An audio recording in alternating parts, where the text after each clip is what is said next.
Hello everyone, welcome to this last lecture on electromagnetic waves. Today in this lecture we will talk about electromagnetic spectrum. So electromagnetic spectrum, if we have to talk about it, then let us go a little bit back at the time of Maxwell. So when Maxwell established the existence of electromagnetic waves, then the only familiar electromagnetic waves were the visible light waves. That means whatever you see right now, the white light, or which carries ultimately, as we know, 7 components, the violet to red. Now, the existence of infrared and ultraviolet rays were known much later, and by the end of 19th century, X-rays, gamma rays had also been discovered. So all these electromagnetic spectrum, all these rays which constitutes electromagnetic spectrum, they didn't come readily at the same time. Or it is not even the case that when Maxwell discovered the existence of electromagnetic waves, all of them, all these radiations were known at the time.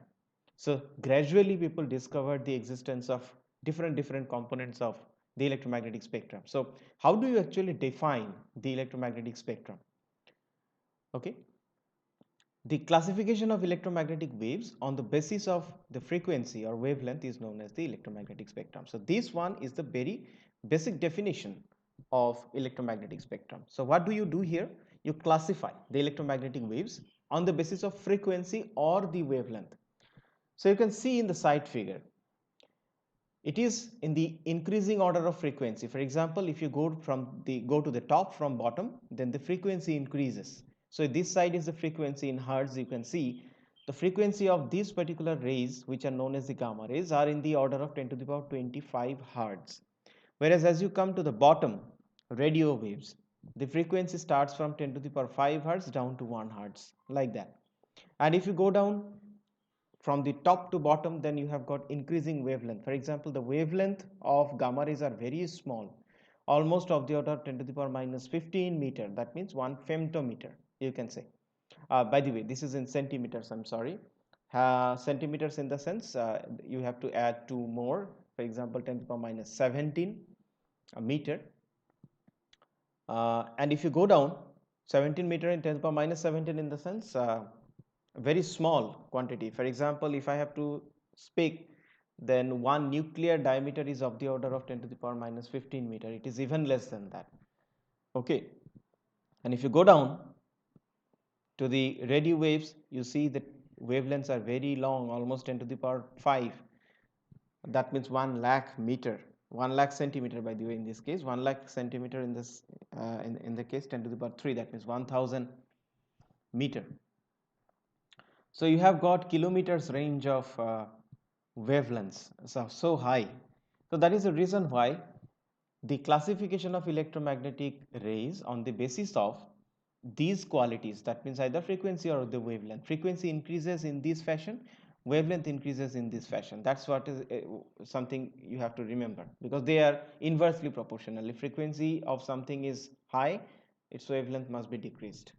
So gamma rays, they have got very high frequency waves but very low wavelength waves. So this order you have to remember. This is something very important. For example, you have got gamma rays on top. If you go by the order of frequency, then you have got X-rays, then ultraviolet rays. Then in this band, you have got VIBGYOR. VIBGYOR in the sense violet, indigo, blue, green, yellow, orange, and red. So if you just consider the first letter of all of them, V, I, B, G, Y, O, R. So together we call them to be VIBGYOR. Okay, so if I just have to write it, now I would like to write in this fashion.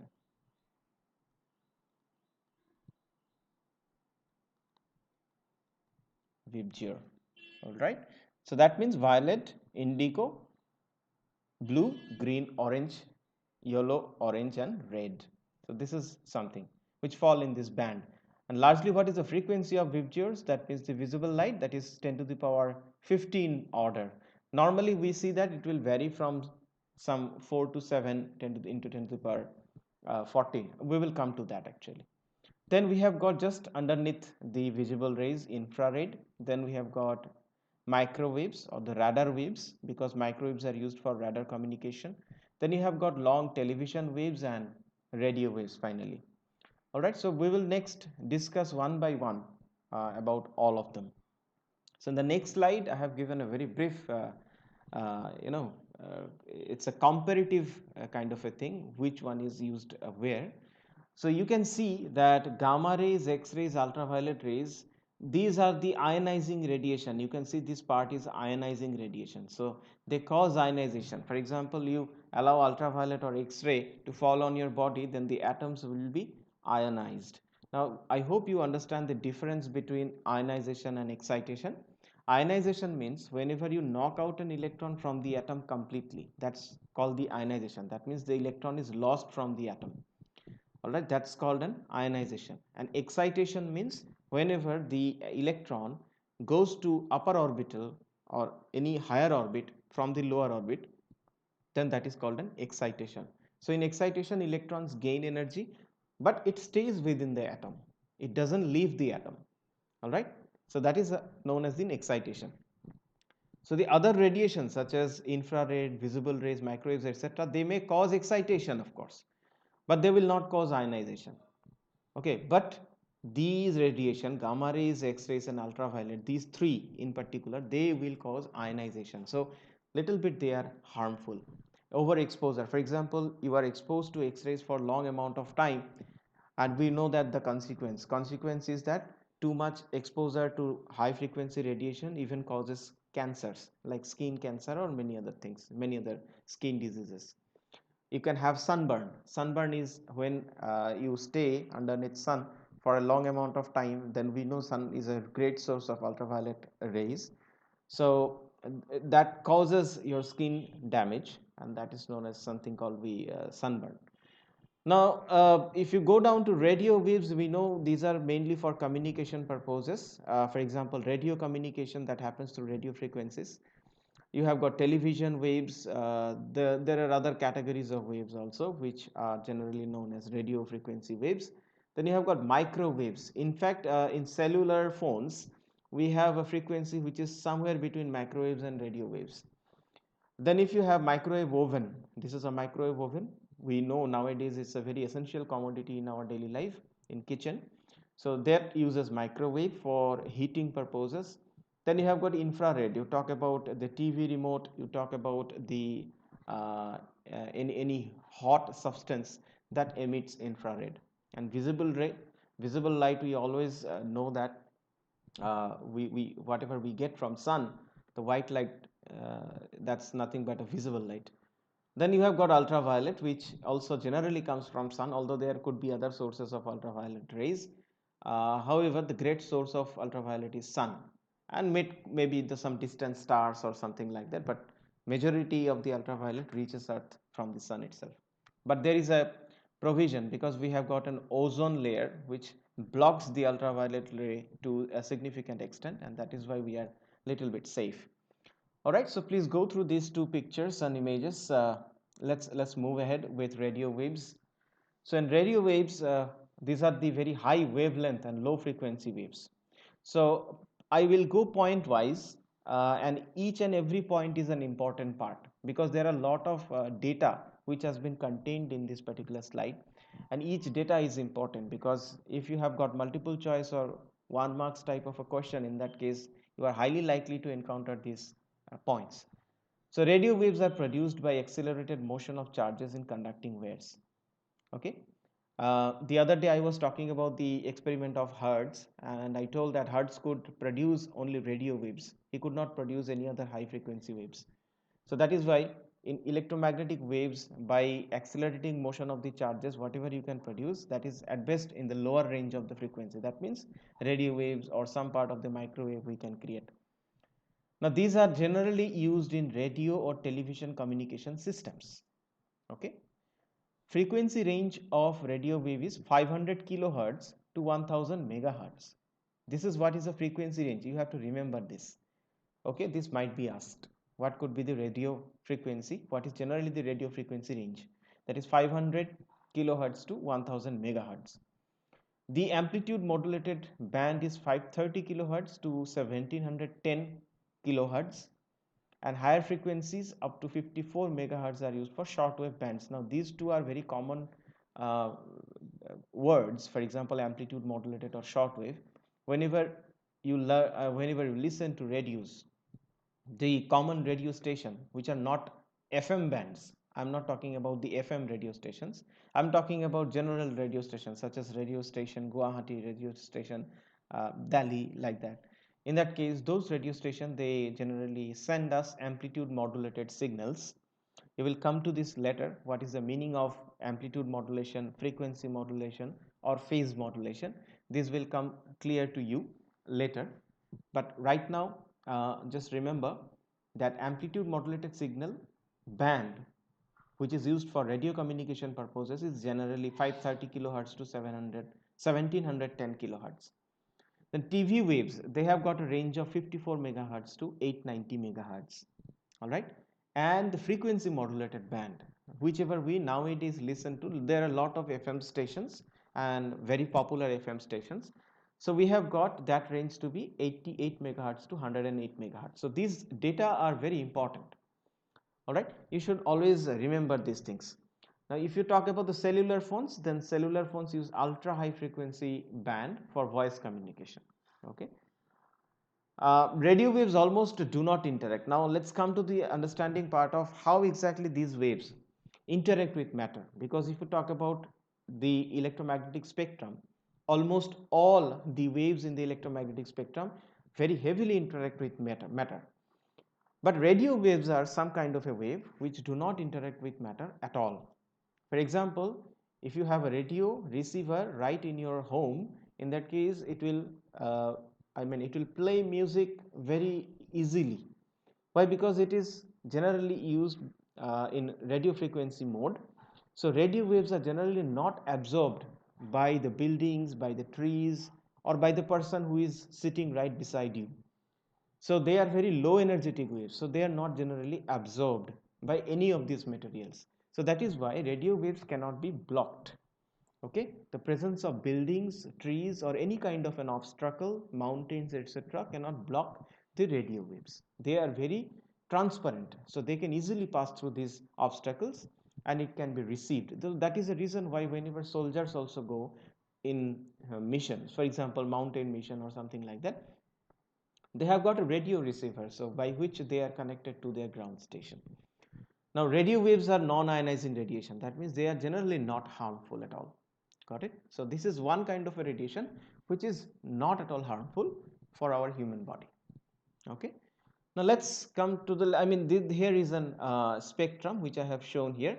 So we started here, the radio waves. Then we will gradually go up to the gamma rays. Got it? So after radio waves, we will talk about now microwaves, then infrared, then visible range, then ultraviolet, X-rays and gamma rays. Likewise, we will explain all of them. So now comes microwaves. Microwaves are produced by special vacuum tubes called the klystrons, magnetrons or gun diodes. These are some of the devices which are responsible for production of microwaves. We will come to know about it in detail whenever you take up either electronics or electrical engineering or go to higher physics. Then due to their short wavelengths, they are suitable for radar systems for aircraft navigation. So this is something we are all familiar with, that whenever aircraft is there, how otherwise aircraft will be navigated, how aircrafts know that where I have to go. It is all the radar signals that they catch and by which they get a path through which they move. All these are communicated through microwaves. Then another important thing is microwave oven, which is an important domestic uh, device for kitchen use nowadays. And microwaves are also non-ionizing radiation. If you encounter microwaves, which we do encounter every day, in that case, we do not get ionized. The atoms are not ionized generally whenever they interact with microwaves. So that is why they are not that much harmful. Now, microwave interaction with matter, here I have mentioned this point. Generally, the quantum energy level of microwave is very small. For example, you see 0.000001 to 0.001 electron volt, which is a very small. So the interaction of microwave with matter, other than the metallic conductor, will be to rotate molecules. So what actually happens if any substance which is not a conductor that absorbs microwave, in that case what will happen? The atoms will rotate. Okay, and since the atoms rotate, they possess rotational energy. which ultimately results in the production of heat. So the same thing happens in the case of microwave oven. So what, suppose you keep a potato inside your microwave oven, the water molecules which are there in the potato, in the presence of microwave, they oscillate in the sense they rotate, because the microwaves are oscillating to and fro from both the ends of the microwave oven, and whenever the water molecules within the potato that interacts with the microwaves are absorbed by the water molecules. As a result of that, what happens, the water molecules keep on rotating. That rotational energy is transferred as heat energy or converts as heat energy, and ultimately that heats the potato and the potato is cooked. So that is how we can cook in a microwave oven, or at least we can keep our substances hot. For example, if you nowadays, if you go to bakeries or any sweet shop, you demand, suppose you ordered samosa or something like that, they keep it in the microwave oven for some time, make it hot, and ultimately give it to you. So what happens exactly, in every kind of a food we have water molecules, so that water molecule actually rotates, which eventually gets converted into heat. Okay, so remember this, microwave, whenever they interact with matter, that causes rotation in the atomic level. Okay, atoms rotate or molecules rotate. So most matter, including human body, is largely transparent to microwave. The microwave can easily pass through your body, not an issue.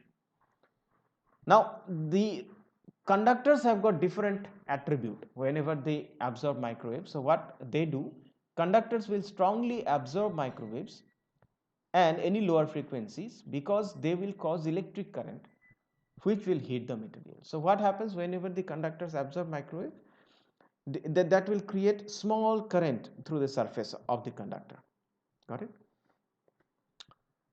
That's what I have explained in this case. This is all about microwaves. Now let us move ahead with infrared.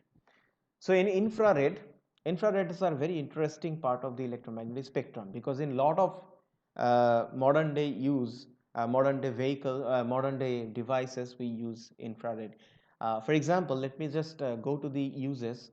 You talk about the Earth satellite, that uses infrared. You talk about your TV remote, through which you switch the channel from one channel to another, or you switch on or off the TV, that also uses a infrared. Then you have got, sometimes you will encounter some kind of very advanced water taps where there is no knob connected. It is just like that, you put your hand underneath the uh, water tap and water comes out. They have nothing but infrared sensors, because your body, every time it emits infrared, so that frequency range of infrared is detected by that device, the water tap, or the sensor which is connected to that, and it can operate, it can either switch it on or switch it off. All right, so infrareds are very essential part of the electromagnetic spectrum in our daily life. We have now learned enough to use infrared in our day-to-day life. Okay, in fact, knowingly or unknowingly, we are generating infrared, our body, which is always emitting infrared. So that is why we are prone to thermal scanners. For example, a person is staying on the other side of the wall, another person with a thermal scanner, he can sense it, because our thermal images will be created. All right, so you must have played video games and all. In video games, many a times, like shooting games, you encounter thermal images of enemies.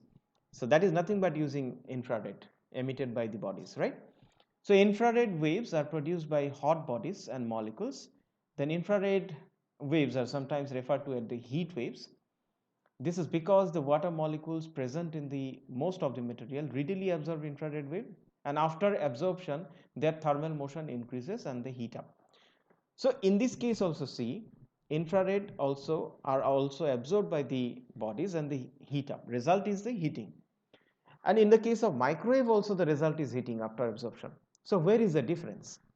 Difference is that microwave causes the molecules to rotate, whereas the infrared causes the molecules to vibrate. For example, this is a molecule, you can see these are the bond lengths. So the molecule keep on vibrate above these bond lengths. So infrared causes vibration, microwave causes rotation. Okay, One more important consequence of infrared is infrared also plays an important role in maintaining Earth's temperature. How? Because how Earth is heated. The main source of heating of Earth is by the sun. So sun emits visible ray. So the visible ray comes to the Earth via the atmosphere, Earth's atmosphere, and they are absorbed by the Earth's surface. But Earth re-radiates as infrared radiation. Earth re-radiates as infrared radiation. And this radiation is trapped by the greenhouse gases such as carbon dioxide or water vapors which are present in the atmosphere.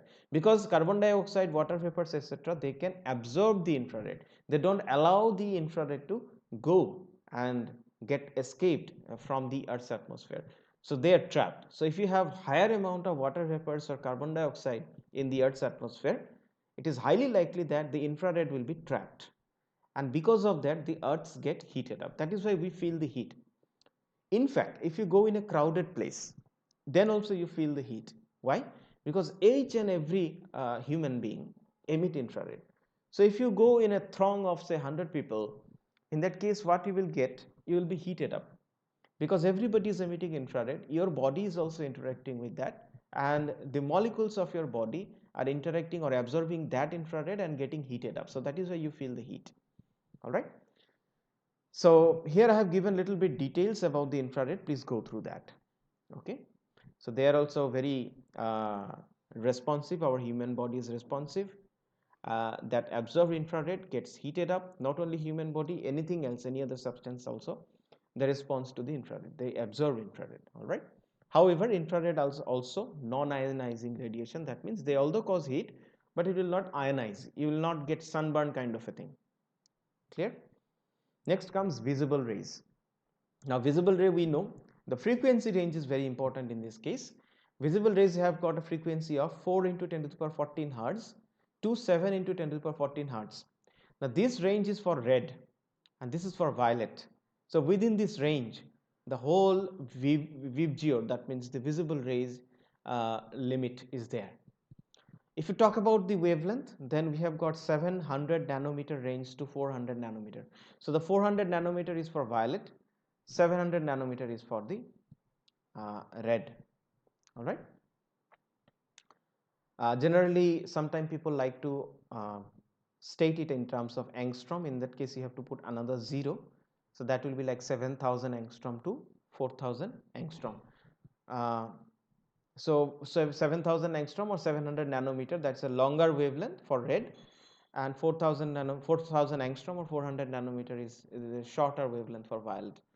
So violets have got lower wavelength, red has got higher wavelength. So this range you have to please remember. Okay. Now different animals are very sensitive to different range of wavelength. For example, you talk about snakes, they are sensitive to infrared. They do not see anything, although they have eyes.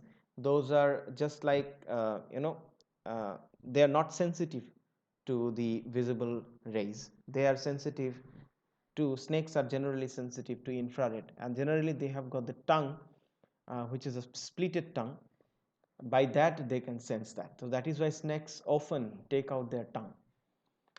And some insects, they can in fact detect ultraviolet. So different human people, different animal of the animal kingdom, they are sensitive to different region of the electromagnetic spectrum. All right. Now one important thing is that while exposure to visible light causes heating, but it does not cause ionization. So you may be heated by sun through the car windshield, but you will not be sunburned. So you are sitting in a car, through that sun rays are falling. You may be heated, you may feel the heat, but you will not get sunburn. Okay, because sunburn is a thing which is caused by the ultraviolet ray of sun, and glass is a substance which to a great extent stops the ultraviolet. So if you are sitting on the other side of the glass, in that case you are safe from ultraviolet rays because majority of the ultraviolet is stopped by glass. But if you expose yourself to raw sun rays, then you may get sunburn. All right. So that's all about visible rays. Now let's talk about the ultraviolet. Ultraviolets have got a range which is given here. Now, as already I have said, ultraviolets are very dangerous. Overexposure can cause skin cancer and very harmful diseases. Why? Because ultraviolet actually causes you ionization. Ultraviolet rays very heavily cause ionization. So if you are uh, just underneath sun, sometimes people take sun bath, but while taking sun bath, they use various types of cream. Why? It's just to prohibit the ultraviolet rays to get absorbed by their skin. Okay, so that is why you have to be a little bit cautious from the ultraviolet rays. And not only that, during welding, suppose you see, the welders wear special glass goggles to protect their eyes from UV radiation. So that is why ultraviolets are very, I won't say important, but in a sense dangerous whenever they interact with human body, all right, or any other material, because they can cause ionization. It is not only that. In fact, the tube light which you have, nowadays we have replaced all tube lights by LEDs, but the tube lights which used to be there in older days, that actually gives us ultraviolet. But there is a white phosphor coating on the walls of the tube which converts that ultraviolet into white light. Okay, so phosphor material is some kind of a material which generally comes in powder kind of a substance. So that can interact with ultraviolet and give rise to visible light, that converts ultraviolet into visible light. All right. So the ozone layer that we are fortunate enough because we have around ozone layer in the altitude of 40 to 50 kilometers high. So ozone layer greatly absorb the ultraviolet which appears from sun, and that is the reason why ozone layer depletion is a major concern, or rather major international concern. All right. So that's all about ultraviolet rays. There are many details of it, but that those are beyond the scope of our syllabus. So if you wish to learn more, in that case, of course, you can go to internet. There are many web resources which you can follow. Then X-rays. Now, X-rays are very important. As we know from medical perspective, we have the higher importance of X-rays. X-rays are nowadays an essential part of medical diagnostics. Now here you can see an X-ray of human chest. All right. So this is the person. His name is Wilhelm Röntgen, Wilhelm Conrad Röntgen, who 1895. In 1895, he discovered X-rays rather accidentally because he was not sure. He was experimenting with something, and suddenly on the photographic film or photographic plate, he observed these kind of images. All right. And if I'm not wrong, then he observed the images of the hand of his wife. So what happens, he could not identify what kind of a radiation is that, which is basically giving some kind of a photographic images. So that is the reason why he renamed it as, or he named it as X radiation. X means something, because sometimes we are not sure about a name, we call it like XYZ. So that is why something which is not known, we give it a name like X.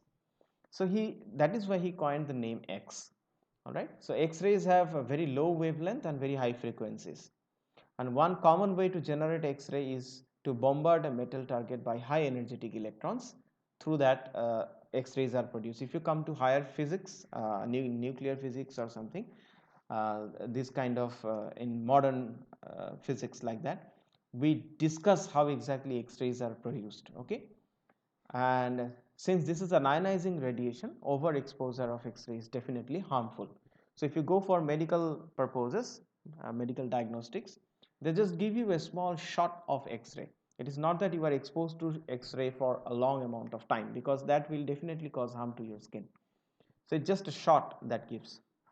Okay, so that's about X-rays. Now let's come to the last part of it, that is gamma rays. Gamma rays are even harmful to human body because they have got very high frequency. And remember, in case of radiation, whenever we have got higher frequency, that means they causes higher radiation, higher energy. So gamma rays are in the upper frequency range of the electromagnetic spectrum. The wavelength extends from 10 to the power minus 10 meter to 10 to the power minus 14 meter. That means very low wavelength in the range of 1 angstrom. Basically 10 to the power minus 10 meter means 1 angstrom to say 10 femtometer, like that. The high frequency radiation is produced in nuclear reactions and also emitted by radioactive nuclei. Now here you can see a nuclear reaction. In case of such kind of a nuclear reaction, or whenever you have nuclear bombing, the whole environment becomes gamma ray dominated, and in that radiation up to many kilometers, suppose to hundreds of thousands kilometers away, you can feel the presence of strong gamma rays which are very harmful to human body, because our human body cannot withstand that amount of gamma radiation. Okay, so they are nowadays used for medicine to destroy cancer cells. So in medical use we definitely have gamma rays, and not only that, we have astronomical use also. Here I have shown you a picture of our galaxy, which is the Milky Way galaxy, taken in the gamma ray range. So NASA, they have got a Fermi gamma ray space telescope, which has mapped the gamma ray image of our uh, Milky Way galaxy. All right, and many distant stars, they also radiate in gamma rays. That means high frequency radiation that comes back. So that is the reason why, for astronomical purposes, many times we do not get visible images in visible ranges, but we get gamma ray images. Okay, so that is why it's a very essential part of astronomical observation. So here is a link I have given. If you are willing to see the detail of it, you can follow this link. All right. So that's all I had in this particular class, and this marks the end of electromagnetic waves. Please go through all the lectures and revert back if you have any doubt. Okay. Thank you so much.